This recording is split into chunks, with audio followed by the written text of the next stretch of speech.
Here are the 5 considerations that you need to think about before you commit to working with your significant other. It's a big step, guys. Hey, friend. Hey, you sexy badger. How the devil are you? We've had this conversation before. Badgers just are not sexy. No, I suppose they're not. No. But Hello. I'm just testing different things that stick. Yeah. Hey, friends is stuck for you. Yeah. Just checking sexy. I think I'm sexy just badgers. more memorable. Yeah. I like your. So I've changed my outfit because we were like recording back to back, and I thought I'd change my glasses. So if you're watching, if you're listening, migraine. Haley's still got a migraine. Yeah. And What? if people are probably going, you should probably go and see someone. If you had a migraine for about 2 weeks now, 3 weeks, you should go and seek medical attention. I have. Have you? Well, before. Oh, fine. And then it's all They good. said it's fine. It's all good. Before we get too far into today's episode, we want to give a shout out to our review of the week, because it's a lovely little review of the week. And we really appreciate it. So shout out to Kat Slade all the way from Canada is Canada the United States? I suppose, isn't it? Canada in North America. Kat is someone that we used to know back in the day when we were holiday reps. Yeah. Kat knows me at my very worst. Oh, God. Poor Kat. But Kat says, thank you beautiful coconuts, for another fun episode. I love listening to the podcast while working in my office/craft room. Yeah, she does like crafty stuff now, doesn't she? Granted, I might get more done if I wasn't listening, but hey, it makes me laugh and you're both great company. Can't wait for the next one. Thank you, Kat Slade. I love that. Do you know what I also like? Yeah. That I've noticed that Kat is back in the game doing. So Kat used to be like a prima ballerina, didn't she? Like when she was a kid. Like she trained at like like most of us on holiday repping days could do a little two-step and hold a tune. But she was actually very good. Is it a conservatoire? No Do you learn idea. to dance at conservatoire? But she was like Royal School of Ballet, I think. She was like top ballerina. And she's dancing again. Love it. She's doing line dancing. Oh, it's amazing. And she looks like she looks like a cowgirl. Yes, It's like love got the crisscross shirt and everything. So shout out to you, Kat Slade. I think we should try and do one of her routines. We should do that. Definitely shouldn't. I saw her do it because Kat, bless her, back in the day, she used to have to teach me because I was so shit at dancing. Yeah, you were. So we'd go on the training course, and by the time we'd left the resort, which could maybe be like one day in between, I'd lost it all. So she would have to literally. But I bet you just thought you could just get me. away with it and just run around and do your own thing. No, I took it very seriously because Kat made me. She drilled, she would make us do additional. Love it. We used to have a place. We used to work at a place called Oasis Park. In Menorca. And we had like a downstairs disco bar, so it was like the start of season and the sun's shining and all the rest of it. How much of it did we get to see? Fucking none, because Kat Slade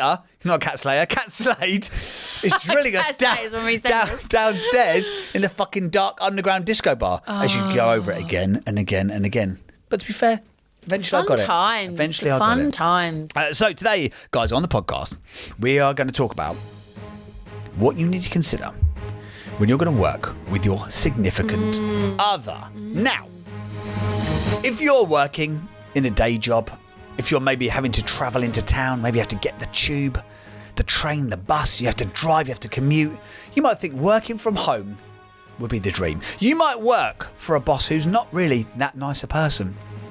You might be around co-workers who, frankly, you wouldn't piss on if they're on fire. Can you say that? Who said it? I've just said it.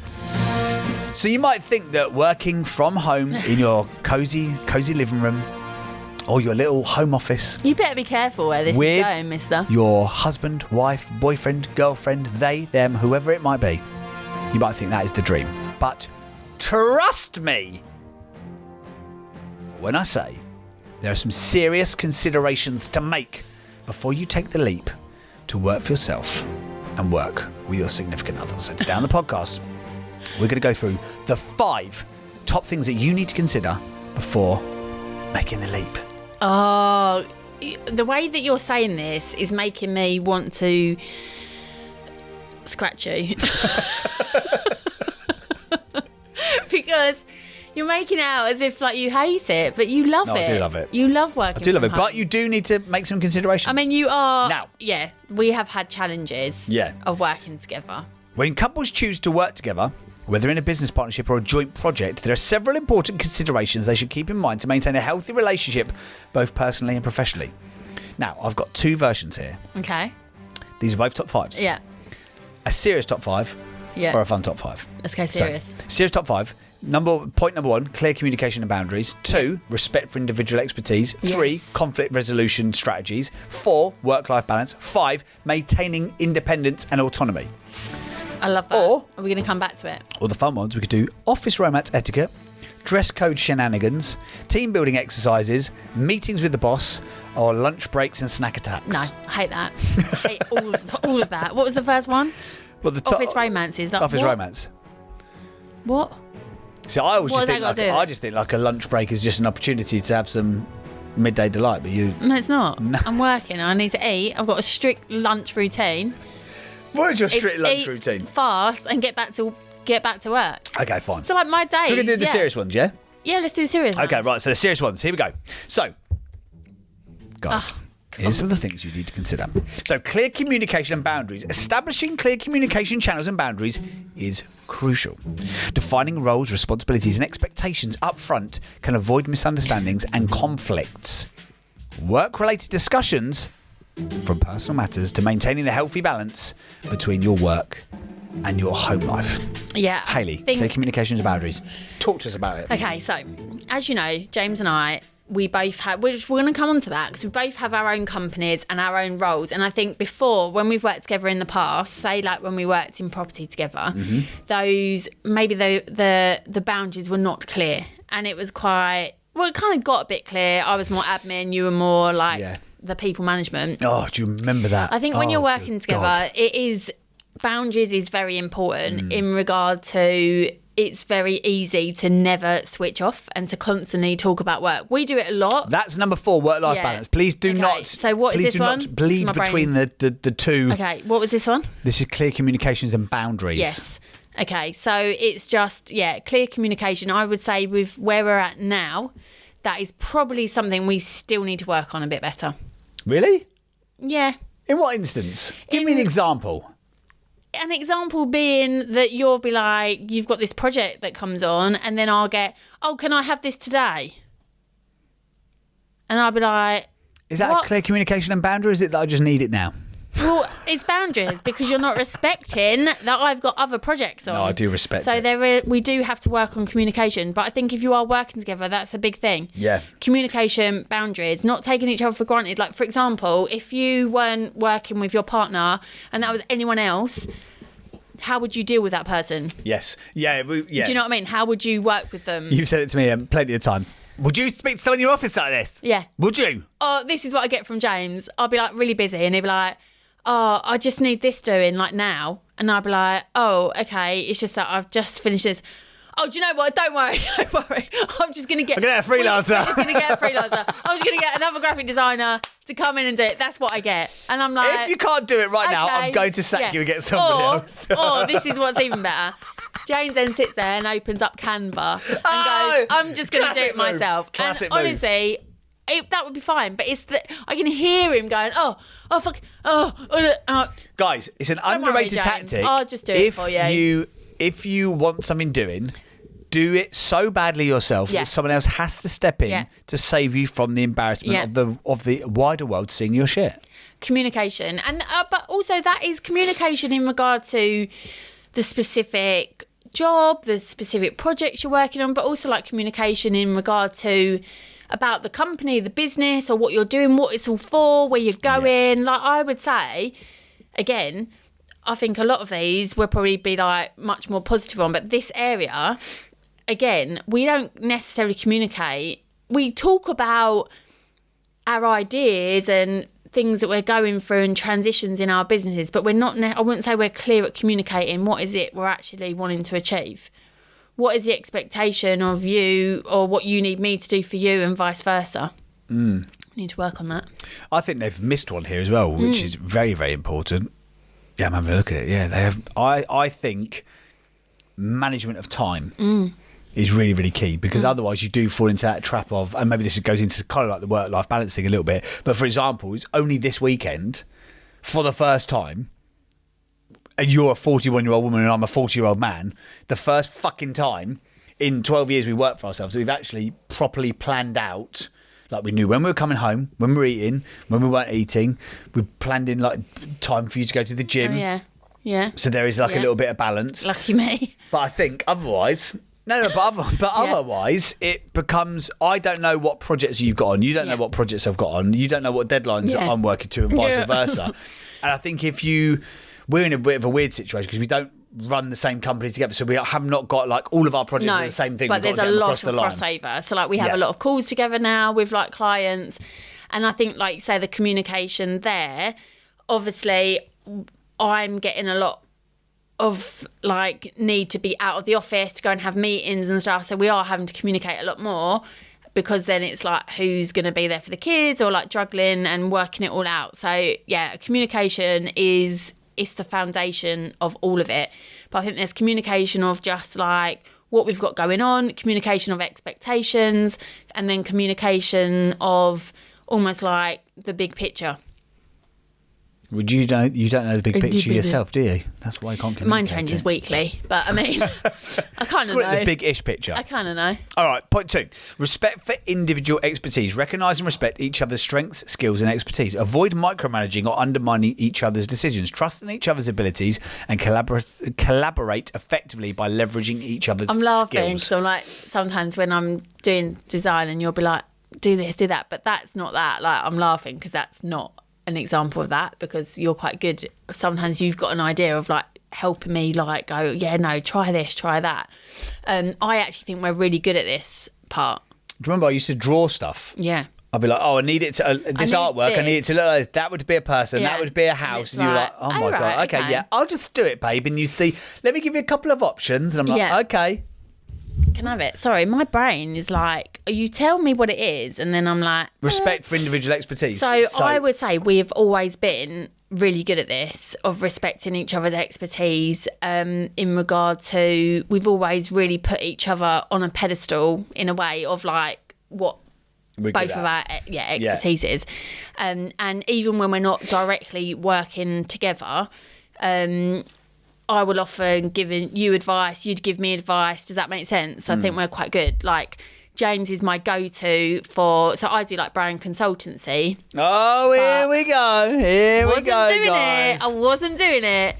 Here we go. I mean, but if you do need branding, brand consultancy, brand strategy, design, websites, orangeland.co.uk, lead magnets, social media, whatever.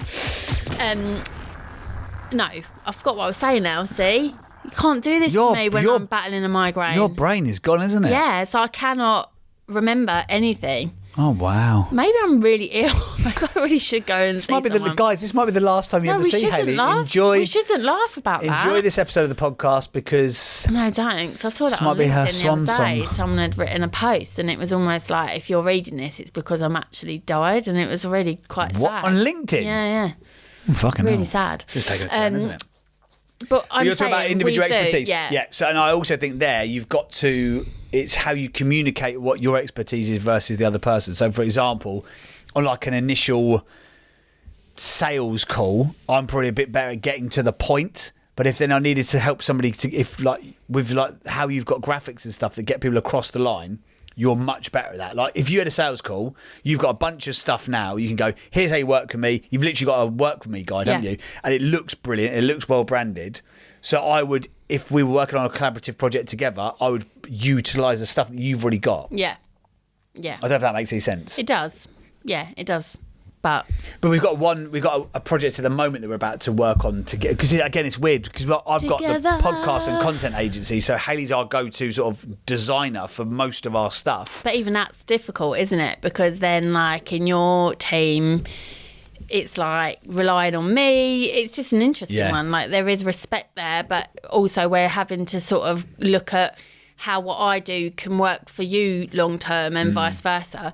But there's definitely 100% like respect there. I think that comes down to how we feel about ourselves, because we both feel like we're actually working in our zones of genius, which is really helpful. Whereas we think back to say like the property days, like when we had a bit more of like sort of a bit more like a, I don't know what's the word, frictious, like a bit of friction, is because really like I hated every single part of it. Do you know what I mean? It was never really, I never felt like I had my role. There was nothing that I did that I was like, yeah, this is my thing. But also property, we've talked about this before. You are a chronic people pleaser, and in property management, people are never pleased. They're just not fucked off.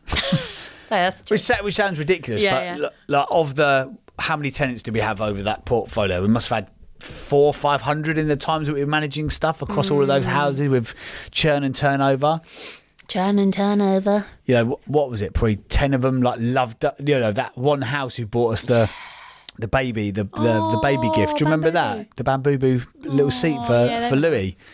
Yeah, So they were nice. they were really, really nice, but everyone else, and that's kind of expected, isn't it? Like I don't have a loving relationship with our fucking landlord. I just expect to live in, you know, you pay good money, you live in a nice house. Like, and if I need something fixed, fix it. Not to go off on one, but it's not what it's about. But I actually used to have friends. I'm sadly not actually friends with them anymore, but they were a couple that worked a lot together. Oh God. But one Bad of them example of working might together. be what you would say like A narcissist. That's not what I was saying. Oh, okay. Was like the main kind of the service provider, if that made sense. Yeah. And the partner did kind of like everything in order for him to do facilitate that it. service. Yeah. Does that make sense? So actually, what she did was crucial. Yeah.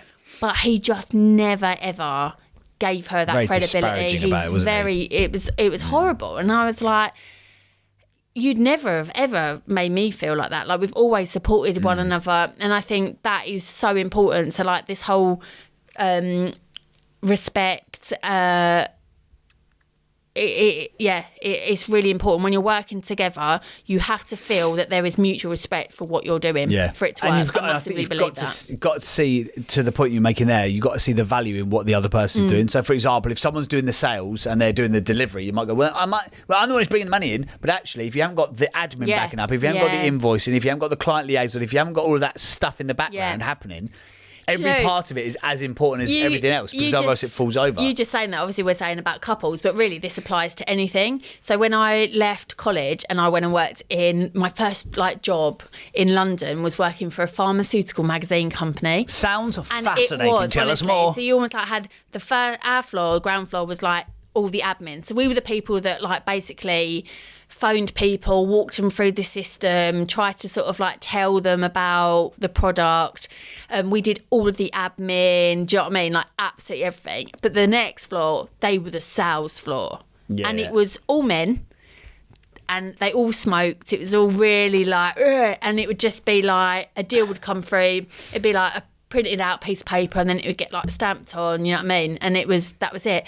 And they honestly believed that they paid our wages. Yeah. They could not see that without us, none of it would happen. That's a very old school. That's 20 old years school. ago, isn't it? It's an old school sales. I bet it's still like that now in some instances, but that's an old school But I'm sales just saying, mentality, isn't in it? that any job, even if you're the CEO or this, every single person has got an important part to play.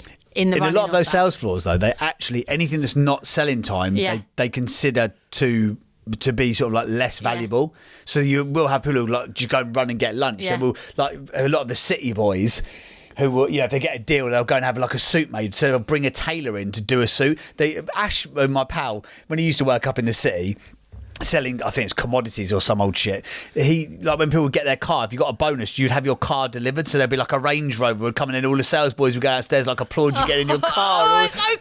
I bet it still happens now. Anyway, but you've got to respect individual. It's so important. Oh yeah, it is. Especially, I think, like you mentioned, in any organisation, it's important, but especially when it's your significant other. This next one's brilliant. Because at 5 o'clock, when you normally would turn your computer off in an office, you're not changing the relationship at 5 o'clock in your own house, are you? Point 3, conflict resolution strategies. Disagreements and conflicts are inevitable in any work relationship. Couples should develop effective conflict strategies to address issues constructively and prevent conflicts from escalating. This might involve active listening, compromise, and finding mutually beneficial solutions. What do you think our conflict strategy is? I think it's normally you get pissy bitchy. Yeah. And then I'm like, calm down. Fucking get back down to earth. We have a conversation, we get it sorted. Wow, that's really good advice for people. Yeah. Get pissy bitchy. You do. And then the other you get person really frustrated and annoyed because something will be going on, and then you'll get a bit overwhelmed, and then it'll be I think conflict resolution. I don't think we I don't think we could say that we have an actual plan of how we deal with it. I think We just are very good at working out if the other one's getting a bit like stressed or overwhelmed. Sometimes we'll have it, well, do it yourself then, or we've had that. We don't do that so much now, but then we'll just calm down and be like, okay, let's just talk this through. I think it comes back down to like communication, doesn't it? Like you have to let the other person know how they're making you feel. But also as well, like it comes down to again, I don't know if this is one of them, but like just planning things out. Like I sat there yesterday and just wrote down like all the projects that we got like coming up, and I was like, holy shit, there's like a lot of stuff going on. But then you might still have like other things that are about to come over my way that I don't know about yet. Like we should know that. But yeah, conflict resolutions, I think for us, we probably still fall a bit into a trap of like one of us will get a little bit like het up. And then we're just you can kind of sense it whether when the other person's like super busy, like, okay, I'll go and grab the kids tonight or whatever, if you can do it. Or do you do that? Yeah, well, I'm going to try and do it later on because I've just had a 3:00 appointment cancelled. So wow. No, do you know what? I'm laughing because I have had lots of migraines, and obviously with me, I have someone that helps me out, but like on my projects, like the one thing I cannot do is look at a screen because it just makes it so much worse. I've had to like force myself. So like Friday, I didn't work too much, and the weekend I've just tried to chill. So like recording podcasts, we love it. But then I start going, oh my God, by the time we finish, I've only got like 3 hours of work before I've got to go and get the kids. And it's like, it's crazy. And then I find myself getting het up and stressed, and now I'm wondering if that's making my headache worse because I'm getting stressed and then all my back's like tensing. Do you know what I mean? But yeah, anyway, that's a side note. Well, that brings us on to number 4, work-life balance. So working together can blur the lines between work and personal life, leading to burnout and relationship strain. It's essential to prioritise maintaining a healthy work-life balance, set boundaries around work hours, designating specific times for relaxation and personal activities, and avoid bringing work-related stresses into your personal interactions. I can categorically 100% hold our hands on our heart and say we don't do any of that shit. No, I was going to say, right, we should though, and people might think that this is like might throw tomatoes at me, but I think it's like a good thing for us when we talk about work and stuff. Like I think we love what we do so much, and it's like I think we're very fortunate that we're both on a similar path in that I'm not necessarily talking about the size of our business and like what we want for it, but like we're both very like at this phase where we're excited to see what's going to happen, like to grow. So I actually think that gives us a lot of stuff to talk about, and I think that makes us really connected. However, I do also see obviously this weekend I was a bit of couldn't really do any work, but if I could have, I would have easily have found like a few moments over the weekend to try and like get in a bit of work. And you've been really busy too, and then I noticed that, and it's not me having a go at you, but I noticed that you're constantly on your phone now again. Do you know what I mean? And even I'm just saying, and at the weekends I can see like, do you know what I mean? And then if the kids are being a little bit annoying, you're getting more stress, but it's not because of them, it's because you've got loads of stuff on. And I think that's where we need to have those boundaries, but it is tough because you've got loads of work on. Do you know what I mean? So we do end up having to work. Like, if you think the last few weeks, we might grab half an hour of telly before we go to bed. But we're pretty much, it is though, isn't it? It's like, I'll pick the kids up, I think do the also, dinner. Though, you've got to know that life is cyclical, right? It goes through cycles. When do we get out of this cycle? Our workload won't always be like this. It won't always be like that. Because we'll have to grow. We'll have to, like, for example, I've had an issue this morning, but somebody's in my office is off sick. I'm like, for fuck's sake, I don't think I've had a week since the year began when everyone has been in the whole time. There hasn't been a sick day or whatever it may be. But it also, in the moment I was pissed off and I was like, oh, brilliant, right, more changes because we're already busy as it is. But I'm like, actually, that shows me there's an issue because if you decide to look for the benefit in it, there's an issue because if one person being off sick has a knock on to your workflow, then you've got a problem. You need to resolve it. This is slightly different, but it was very Yours is difficult though, because if you can't do, like, you can't look at the screen, you can't look at the screen. Yeah, but again, it goes to show, like, how is that scalable? Well, it's not, is it? But it might not need to be. No, the other thing, some people like chase it. I'm going to scale a business and grow a business, but not everyone wants or needs to. I want to scale a big business. I've made that decision. But I was on, like what you were saying there, it's slightly different, But I was on a masterclass with a lady called Samantha Hearn. She is a business coach. She is just phenomenal. I absolutely love her. She's your business coach, isn't she now? So I've been working with her. And she was doing a masterclass, and part of it was talking about... oh my God, my mind, it's terrible, isn't it? It's gone completely blank. Samantha Hearn, masterclass, it was brilliant. Yeah, we were talking work-life balance. It was all about like success mindset, basically, and energetics. But she was saying about how our business shouldn't come down to like whether that person says yes or no to work with us. Does that make sense? You know, like if you have a sales call and you put all your hopes up and then it doesn't happen, and then people are like, oh my God, you know, like business isn't working, I'm failing, all that. Like that is just so wrong. Like it shouldn't be about that. It's all down to you. Like all of your success should be connected to you. Does that make sense? It shouldn't be reliant on whether that person says yes or no, or if that doesn't happen. If that person says no and you need that money in your business, then all you say is, okay, that's cool, that person's not for me, so what do I need to do? What do I now need to do in my business to make this happen?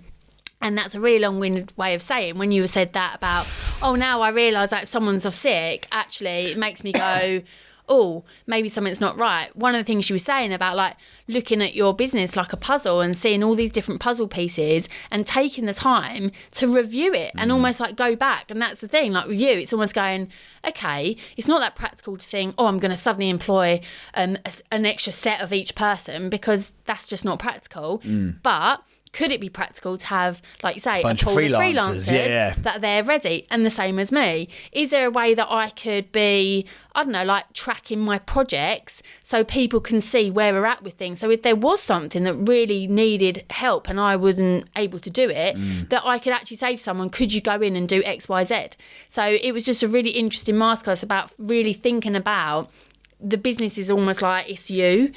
And if things aren't working, then it's almost like, review it. How can it work? And you might be listening to this going, well, I haven't got the time for that. And we're kind of at that point, right? We haven't got time for anything other than the work. But you have to find the time. You do. We have to make the time, because you're not going to find it. It's not going to magically appear. You have to make the time. Yeah. And it might be, and people will hate this, get up an hour earlier. Get up an hour early. If you've got to join the 5 a.m. club for a month to get on top of your shit, then just do it. Yeah. As long as you're looking after yourself and going to bed early or whatever it may be. But for example, when we were...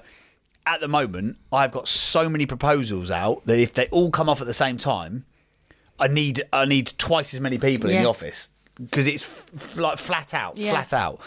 But when I think back, like what did I do to get to a position where I had this many sales coming on?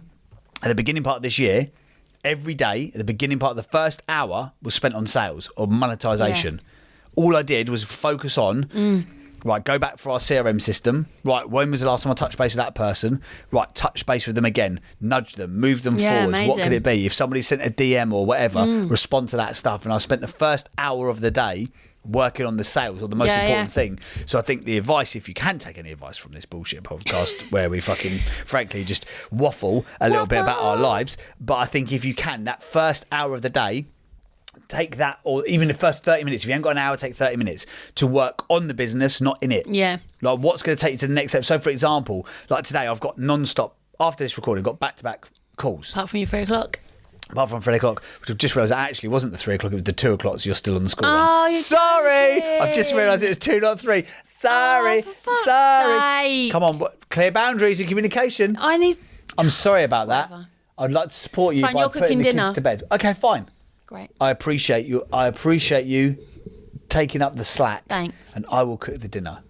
We'll have dinner. Anyway, whatever. Anyway. Oh, fine. Oh, no, delicious. But in that instance there, find the time to do that first little bit of working on it, not in it. I haven't been doing half an hour on the business, but what I have been doing is posting every day for social media, because for a little while I got so busy I just wasn't. And then what happens is I start overthinking it, of like, oh, I've got to make these really good posts, and I was like, do you know what, just share what you're doing. And been getting like really, really good engagement. But what I am doing is trying to take myself off to normally go to the Albright in London and just have a day of working on the business. So I do a mastermind once a month, and then I'm trying to do like at least one more day where I go and like take myself off. So I was there last week because I was doing a masterclass for a client for her community. And by the time I got there, I was mega late because loads of stuff came up, what we were working on. But that's fine. Project, yeah. But by the time I got there, it was like, okay, I'm just going to sit. And I like mapped out all of my kind of services and almost like a funnel and all that. And I was like, that's the sort of thing I would not normally do if I was just sat at home. So yeah, anyway, moving on. Finally, on the work-life balancing though, I think your diary and your calendar app is the key to all of it. Yeah. Because like this week, we know, like for example, like you're going to go to the gym tomorrow morning, so I'll take the kids to school. Then you just got to find those. And again, you're not going to find the time; you have to make the time. I would say that we're pretty good at the weekends. Like I'd say weekends we're pretty. Because like I often have it where people go, "Oh God, you guys don't stop, do you?" And I was like, actually, no. Weekends we're pretty much all about family time, aren't we? I'm not saying we wouldn't. No, we are. We might have like a little bit here and like there that we jump on, but not really. Sunday night sometimes we go back into like getting set up Sunday for the night, week every and Sunday stuff. night. Yeah, every Sunday. But like Saturday, like Friday night, Saturday, and most of Sunday, I'd say we're more like in family chill mode. Yeah, but that's because But I could have quite easily just worked all weekend. Yeah, of course we could. That's what I'm saying. We could, but we don't. We don't. So that's a good balance, right? Yeah, okay. So we win that, do we? I don't think there's a winning or a losing, but... I do. Right, final one then. Maintaining independence and autonomy whilst working together can strengthen your bond as a couple. It's important to maintain a sense of independence and autonomy. Encourage each other's Encourage each other to pursue individual interests, hobbies and social activities outside of work to prevent feelings of suffocation or dependence on each other professionally. Yeah, I could imagine if you work together. Yeah. I mean, we work talked about together, this, didn't but we don't completely work together, if that makes sense. So, like, you're often... Yeah, I get that. Yeah, it's like we sort of do, but we sort of don't do. No, it's like you work in Ilford, I work at home. We have our own businesses. What I'm saying is, like, some people, we're going to have some guests on soon as well, a lovely couple who work together. Mm-hmm. Laura and Jeff Brunton, they are going to come on the podcast and they work together, so it'd be really interesting to see their view. But I know for a fact that they definitely also have their own stuff going on. And I think that's, for me and you, because we have our own businesses, one thing, but also we're very encouraging, like, you know, if I've got my mastermind, etc., or like this Friday there's a really cool event I wanted to go to and you're like, yep, cool, let's make that work. And I think that's part of us sort of supporting one another. I've got like a weekend away with my girl mates in a couple of weeks. So it's like that kind of thing as well. It's not necessarily hobbies, but definitely I think we do encourage. Maybe we could do it a little bit more. Yeah, maybe. Because I was thinking like you love, you know, like when you went away for that week, that like sports event in Spain. Do you remember when you just went away? Yeah. And, like, how much you loved it. And I was like, oh, it's almost that sort of thing. I think because we love spending time together and most of our social life is together as well. So actually you could maybe be a bit more we talked about this strategic that way. We spoke about it over the weekend though as well. I think sometimes there's like this weird like pressure to like have your own time or have downtime, but because we enjoy what we do so much, like when we talk about work all the time, it's not a negative thing. Like, you know, like, so we go, oh, you should work so much, like, you need some time off. And it's like, but it doesn't feel like that. It's not, you know, and I've got like my You get tired, you're a bit burnt out sometimes. Don't get me wrong. Or you like, 100%. Or you get sometimes Friday night, you feel like, I just need to switch off. Like, that's it.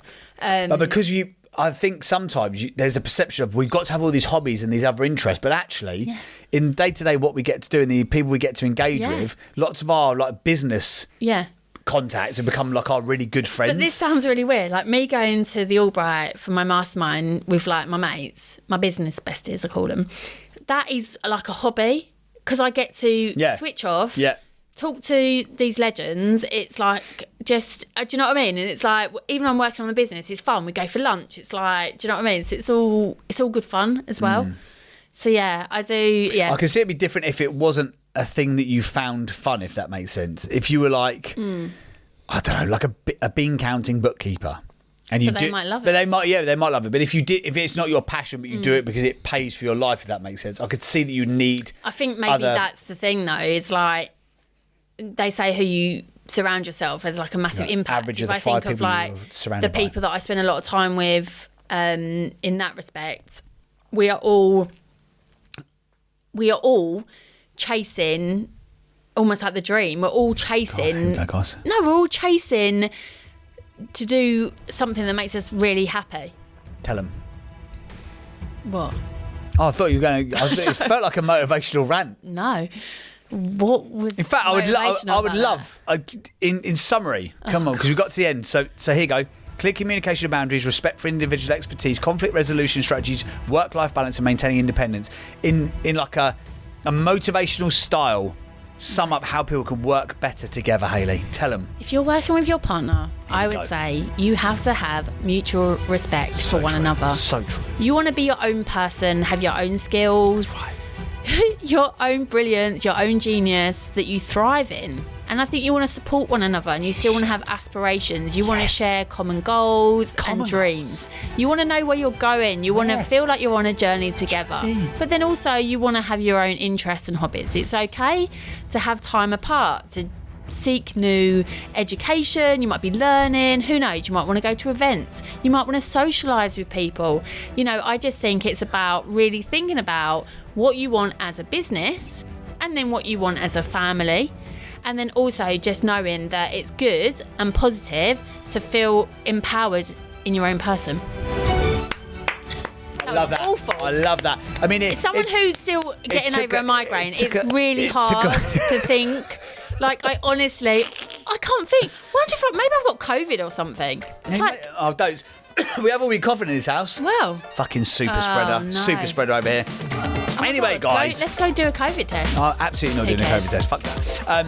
Hopefully you've enjoyed this episode. If you have, wherever you're listening, I know we say it every week and nobody fucking does it, but please give us a 5-star review, because all of those podcast apps, Apple, Spotify, and all those other things, they actually really care about how many people like and subscribe and give 5 stars and all that kind of stuff. If you're watching on YouTube, please feel free to leave a comment below. Get in touch with us across the board if you can. And if you've got a challenge in your life, your business, or your marriage, then we would love to hear from you. We'd love to bring more of you onto the show. We'd love to have more interaction. We'd love to have more engagement with you guys, the beautiful listener at home, you sexy coconuts. So if you want to get in touch, please feel free. Just search Business Marriage wherever you get your pods and your content. And we'll see you on the next time for Bye-bye. Business Marriage. Goodbye now. We love you. You're lovely. Goodbye. This show is a Phonic Media production.